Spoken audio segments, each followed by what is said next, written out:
اسی طرح ہماری آپ کی سب کی زندگی لمحے لمحے ختم ہو رہی ہے.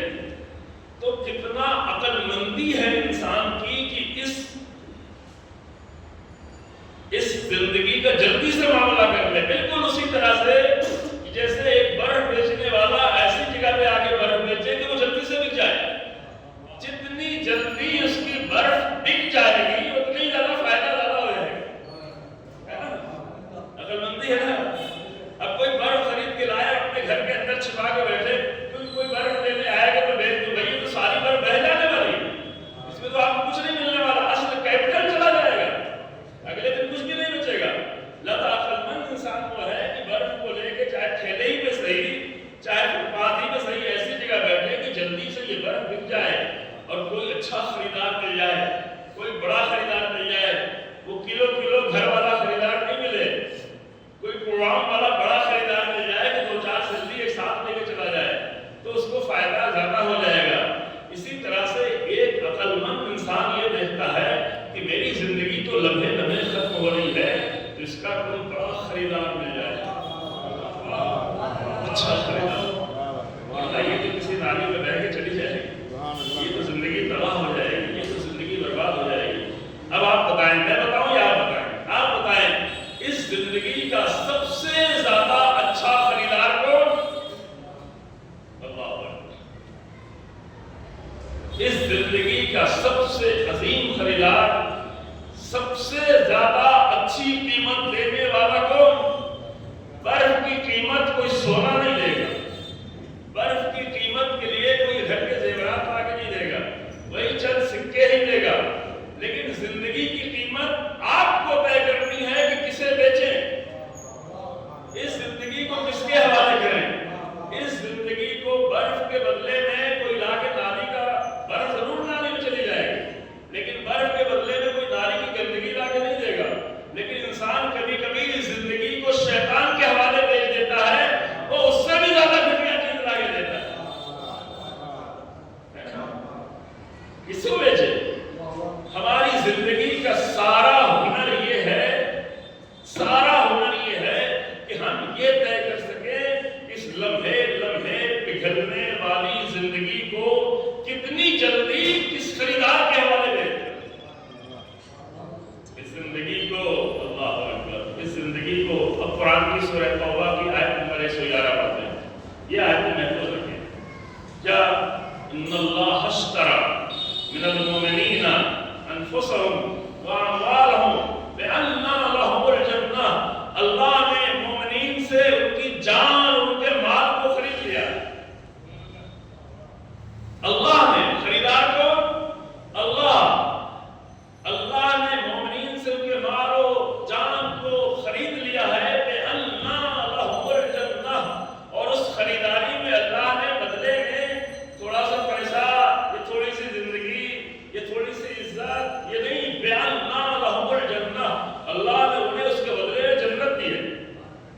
اور یہ بھی سب سے بڑی قیمت نہیں ہے, یہ عام مومنین کے نفسوں کی قیمت ہے, جن کے ایمان کا درجہ بلند ہو جائے تو ان کے لیے قرآن فرماتا ہے وَمَن يَشْرِ نَفْسَهُ ابْتِغَاءَ مَرْضَاتِ اللَّهِ, جنہوں نے اپنے نفس کو اللہ کی مرضی کے بدلے میں بیچ دیا, صرف جنت کے بدلے میں نہیں.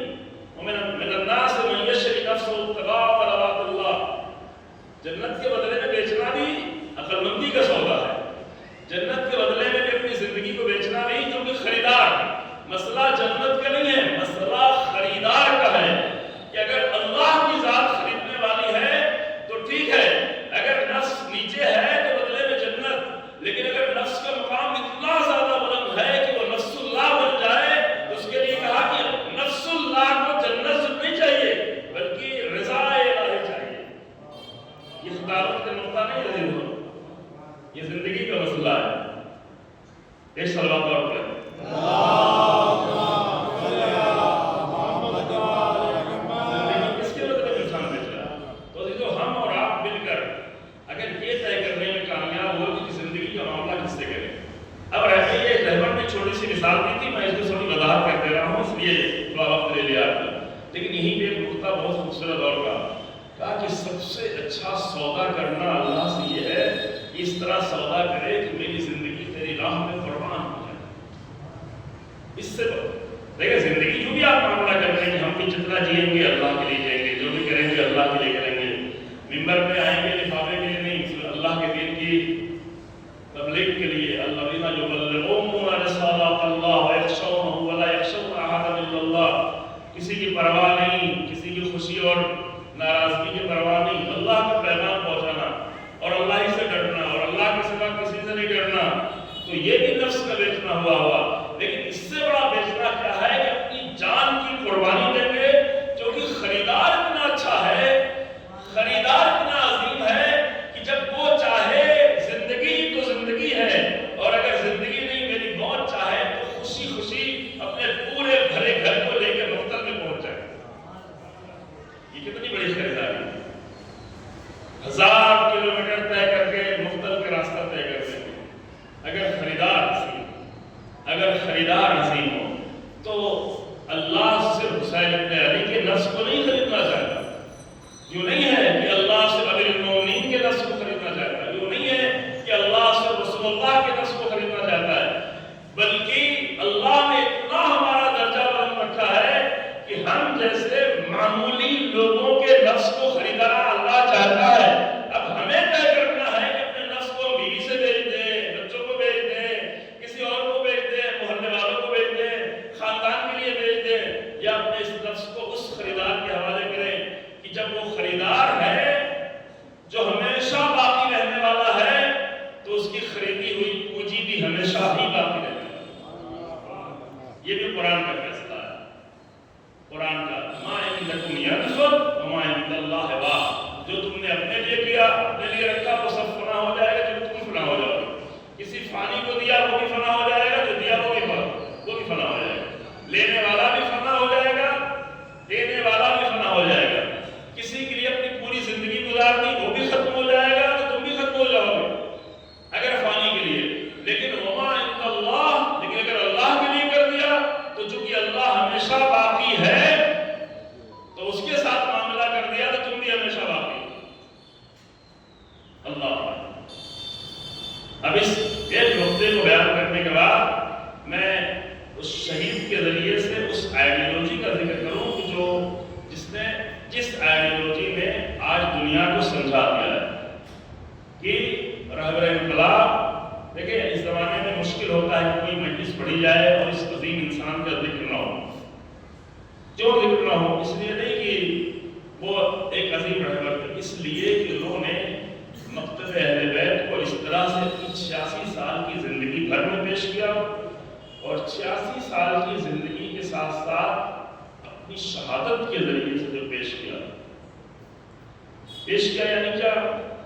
اگر میں ایک جملہ کہوں شاید آپ کے لیے واضح ہو جائے کہ ہمارے جیسے ہزاروں مولوی, ہزاروں خطیب, ہزاروں مجلسیں زندگی بھر پڑھتے رہیں, وہ اپنے پڑوسی کو بھی نہیں سمجھا پائے کہ حسین ابن علی کیا ہے اور کربلا کیا ہے. لیکن رہبر انقلاب نے اپنی ایک شہادت کے ذریعے سے 2 ارب سے مسلمانوں کو نہیں سمجھایا بلکہ پوری دنیا کو بتا دیا کہ حسین ابن علی کا مکتب کیا ہے, حسین ابن علی کی آئیڈیالوجی.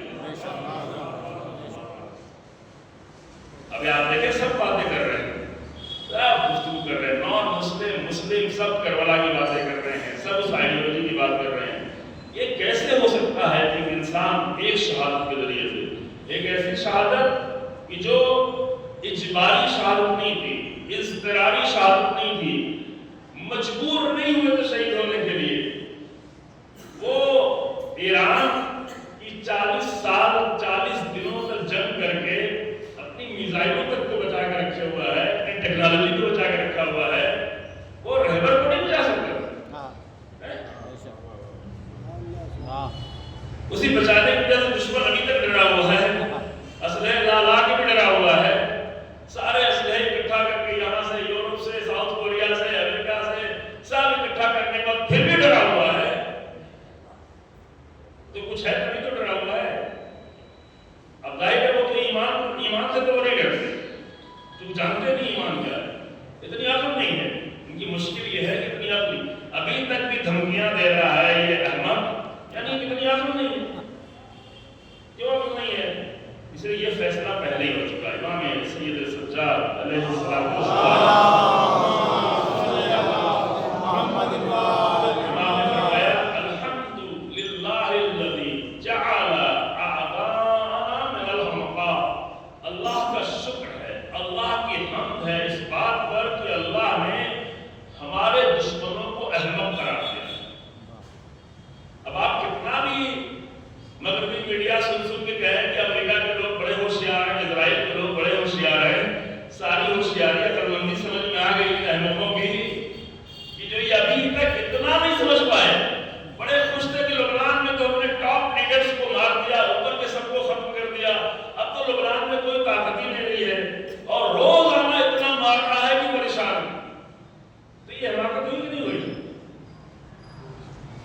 یہ بیت اللہ ہے جوان الحمدللہ الذی جعل آباءنا من الحمقاء.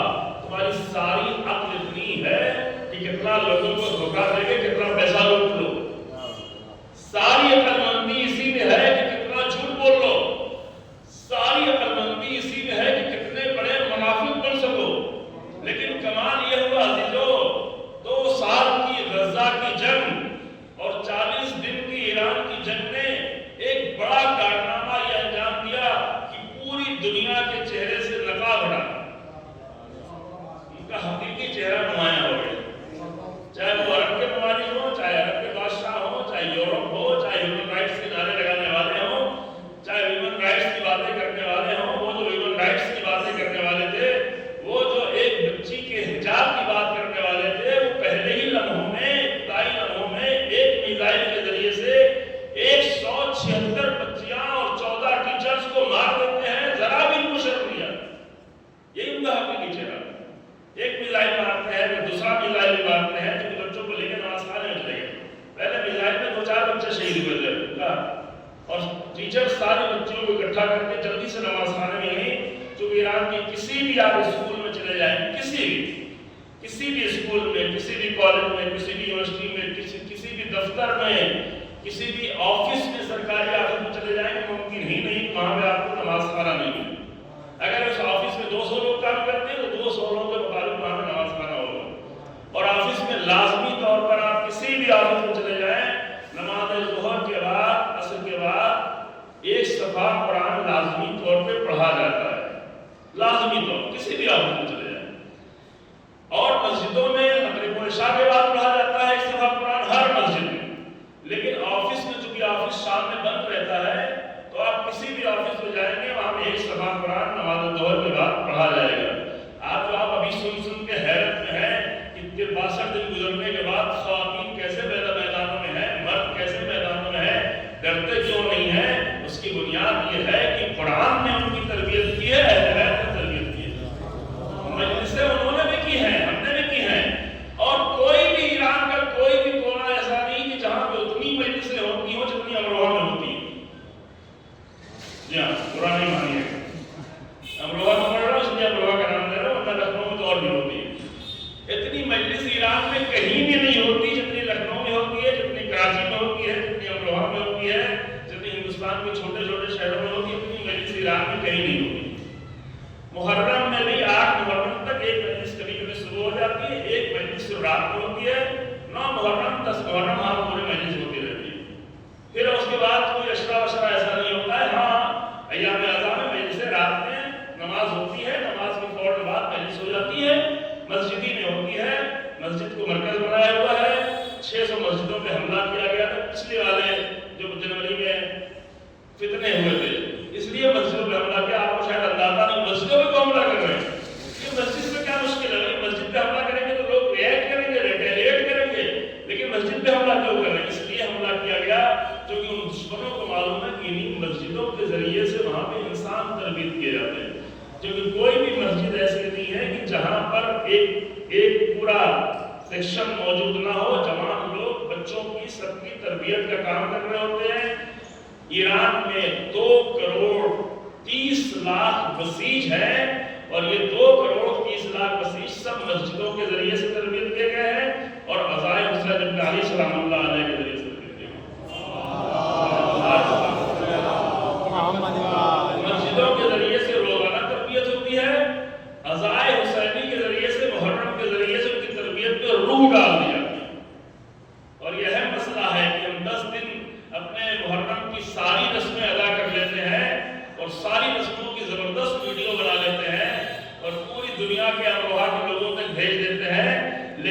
اندر روح بھی ہوتی ہے یا نہیں ہوتی ہے؟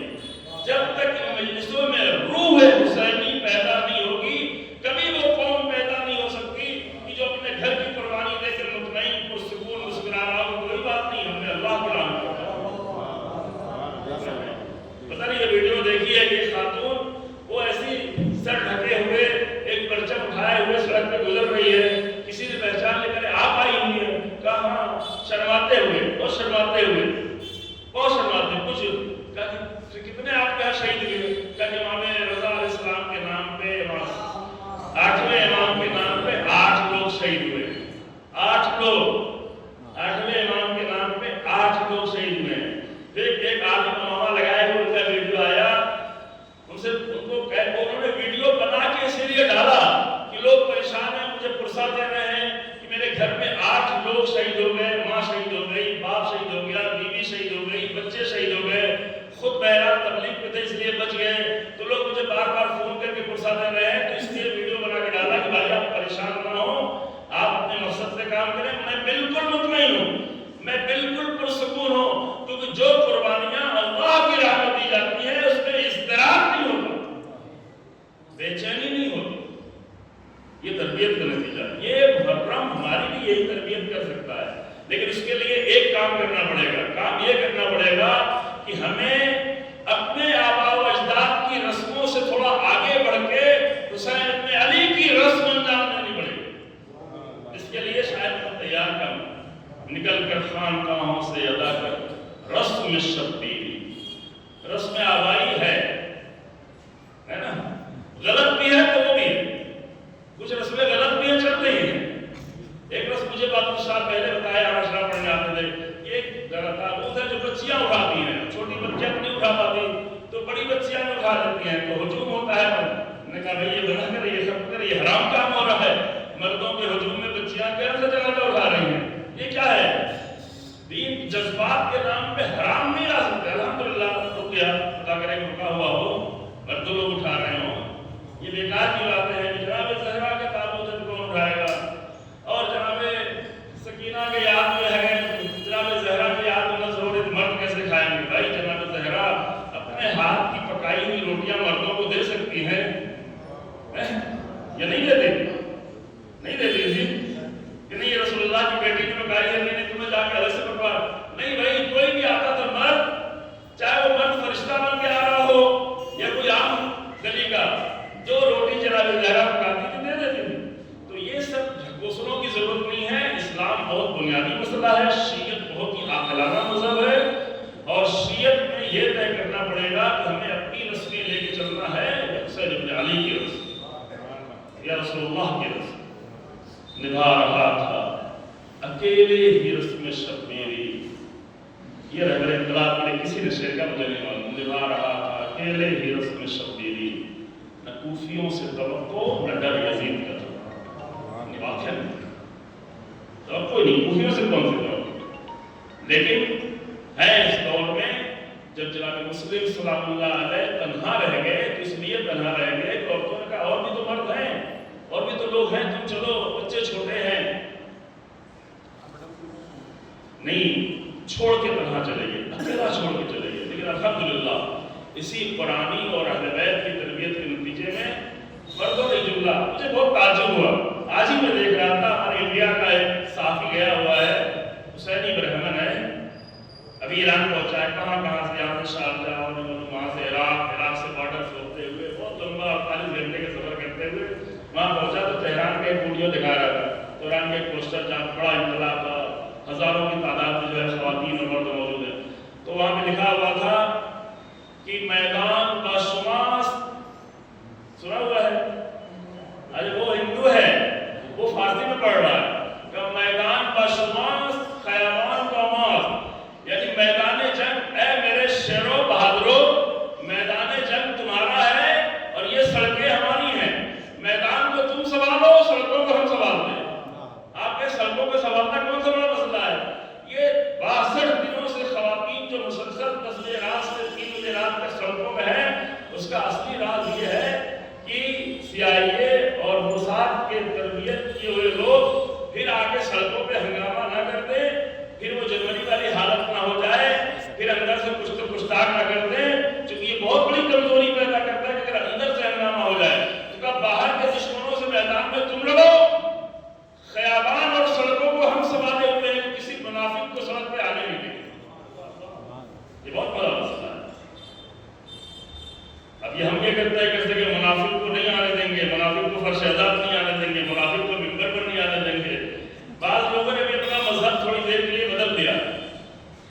جنہوں نے ایک جملہ میں کہہ کے آگے بڑھنا چاہتا ہوں بلکہ تمام کرنا چاہتا ہوں، جنہوں نے زندگی بھر رہبر انقلاب کے خلاف مشن چلایا نہیں چلایا نہیں، آپ لوگ بھی جانتے ہوں گے، خدا کرے یہاں پہ کوئی ہو تو ہدایت پا جائے، اگر ہو چلایا ہے، بڑی تعداد میں چلایا۔ ہم امریکہ کی بات نہیں کر رہے ہیں، ہم اسرائیل کی بات نہیں کر رہے ہیں، ہمارے درمیان میں جنہوں نے زندگی بھر آ کر رہبر انقلاب کے خلاف پورا مشن چلایا تھا، کہاں کہاں تک جوانوں کو بھٹکا کے لے گئے تھے، گالیاں بکوائی تھیں، لعنتیں بھجوائی تھیں ایک عظیم رہبر کے لیے، آج وہ شہید ہو گیا۔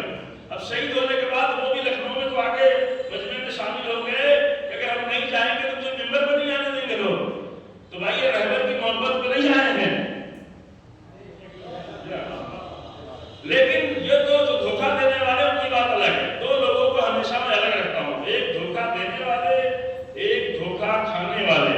دھوکہ دینے والوں کو اللہ ہی سمجھے، لیکن جو بیچارے ہمارے جوان دھوکہ کھانے والے ہیں، جنہوں نے رہبر انقلاب ایسے عظیم شہید کے بارے میں ایسے نظریات رکھے ہوئے ہیں تھے، اگر آج کھلے دل سے، دل کی گہرائیوں سے وہ اللہ کی بارگاہ میں توبہ کرے تو اللہ معاف کر دے گا۔ کیوں معاف کر دے گا؟ حقوق الناس کو تو اللہ معاف نہیں کرتا، تو حقوق الناس کے بارے میں کہہ دیں کہ جو اللہ کی راہ میں قربانیاں دینے والے ہیں ان کے دل اتنے بڑے ہوتے ہیں کہ وہ آپ کو آسانی سے معاف کر دیں گے۔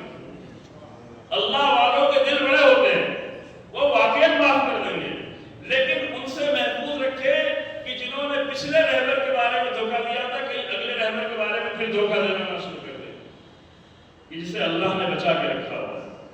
جس دن شہادت ہوئی اس دن صبح میں میرا ٹکٹ تھا، فلائٹ تھی کویت کے لیے 11 اکتوبر کو، لیکن فلائٹ کینسل ہو گئی، تو بامبے میں تھے، اس کے 10 دن بامبے میں پہلے شام میں گئے پروگرام میں، وہاں پہ ایک جوان روتے ہوا آیا، بہت زیادہ روتے ہوئے۔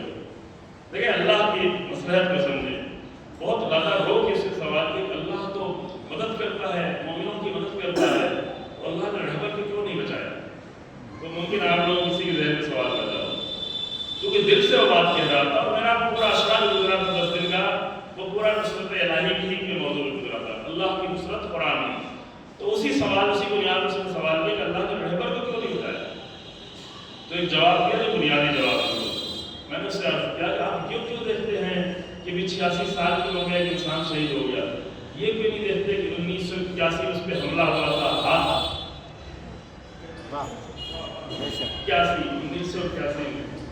1989 سے مسلسل خطرے میں تھا، مسلسل حملے میں تھا، انقلاب کے بعد، انقلاب کو پہلے شہر بدر بار بار کیا گیا، جیلوں میں تھا، تنہا جیلوں میں رہا، ٹارچر کیا گیا۔